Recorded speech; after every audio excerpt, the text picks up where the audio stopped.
my name is Elisa Peel, and today we are at Ferndale for week 1 competition. So far, it's been pretty good. I've heard that this is their first event they're ever hosting, and so far, I think it's pretty good. Like currently, our belt on our algae intake popped off. We're currently fixing that right now.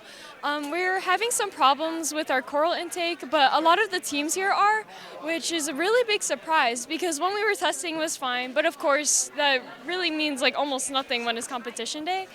But overall, I think our competition has been pretty good. I've been enjoying the teams I've been talking to here and overall everybody. We use OnShape for CAD, and a lot of our students have never used it before, including myself, so it was a learning process for everyone. But because of that CAD, we were able to get the robot done really quickly.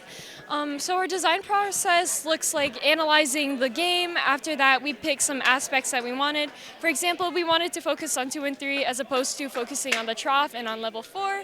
And we also wanted to algae so we can get the co-op point, which I really love because I was in charge of the algae intake and I'm really happy with how it came out. With the algae intake, we didn't really account for bumpers. So what we're planning to do is to raise those 2 crossbars a little higher just so it can reach better and hug the ball a little tighter.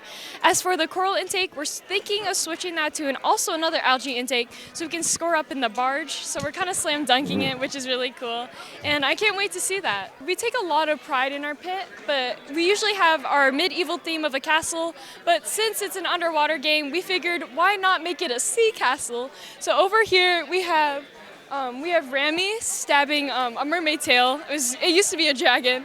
And then we have our damsel in distress, who's a mermaid this year, in her little bikini and her mermaid tail.